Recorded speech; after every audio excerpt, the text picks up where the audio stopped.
We are now joined via Zoom by the CEO of the National Youth Authority, Osman Ayarga, to engage us on this very subject that has been raised by the minority leader. I'm grateful to you, Osman.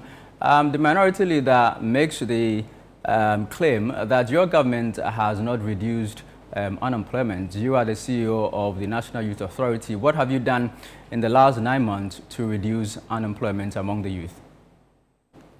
Yes, thank you very much, and good evening to your cherished viewers.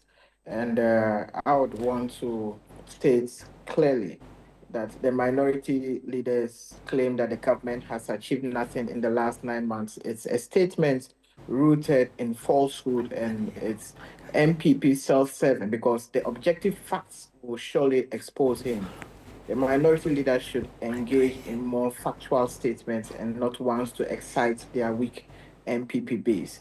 Now, the NDC inherited a heavily challenged economy, an economy with a struggling growth rate, high interest rates in the acquisition of business financing, a twin-digit inflation that was eating the disposable incomes of families, a debt-ridden economy, fiscal indiscipline, amongst others.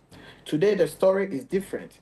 We have cut down on public debt. We have a firm grip on inflation. The economy is healing. Interest rates are coming down, etc. So when Afenyomarkin makes his false claims, I think we all owe it a responsibility to point to him to the various indicators.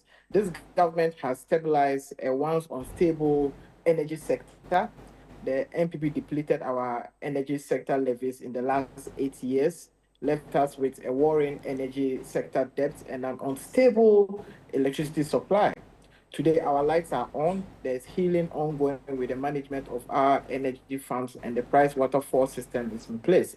So when our fellow Markin says we have done nothing, I tell him that we are fixing the mess he left behind, even as board chairman of the ECG. If Afenyo Markin says we've done nothing, I tell him that even within the Efutu constituency alone, under the National Apprenticeship Program, we have selected 5 master craftsmen who are training 50 apprentices free of charge in Efutu constituency. That is Afenyo Markin's own constituency. And I can give him the list, I can give him the names to prove to him that even in his backyard, the government of His Excellency John Dramani Mahama is reducing youth unemployment. If Alfredo Markin says we've done nothing, I'll point to him that in his own constituency, there's a dualization of the Winneba Mankesim Road under the Big Push agenda. If Alfredo Markin says we've done nothing, I tell him again that even in a Futu constituency, some youth are being selected to benefit from the Ejumera project or program that will enable young people to start up their own businesses. So, and when Afena Markin wants to speak to excite the MPP base, he should do that based on data, based on facts, and not make such falsehood statements. I've pointed out to you that everything Afenyo Markin said is nothing but total falsehood. And I challenge him with the figures I brought out. Even in his own constituency, we are reducing youth unemployment over there.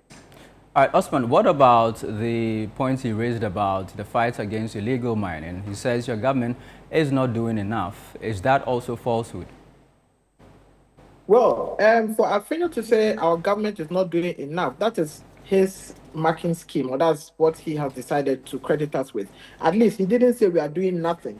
He says we are not doing enough. And I think that is based on his own assessment. For us, we know that we are doing enough, and the fight against Galamsey is not just a fight that we're going to win within 2 days or 3 days. It is a process, and structures are being put in place, and that is why you have the goal board, you have other task force to make sure we are fighting Galamsey. So if Alfredo says we are not doing enough, what it means is that at least we are doing something to fight Galamsey, and that alone is enough. And at the end of the day, with your support and with the support of all Ghanaians, we will surely get to where we want to get to.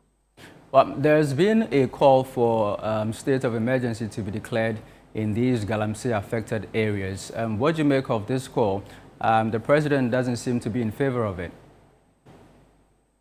Yes, I support 100% based on what the president is saying because he hasn't properly advised, he hasn't properly briefed, and it's not just for us to decide that we need to go on a state of emergency. Mind you, the exigencies that existed during the MPP's era are quite different from the dynamics that exist today. So even if in the previous administration we're calling for a state of emergency, or some people were calling for a state of emergency, the dynamics have changed now, because now there are so many structures we've put in place in fighting Galamsey. So if the president disagrees and knows that the fight against Galamsey is ongoing, and at the end of the day will surely be victorious, I side with His Excellency John Dramani Mahama, because he has been properly briefed and he's taking a position from an informed point. Grateful to you, Osman. Osman Ayarga is the CEO of the National Youth Authority. This is still the Channel One newsroom on Channel One TV. Still ahead.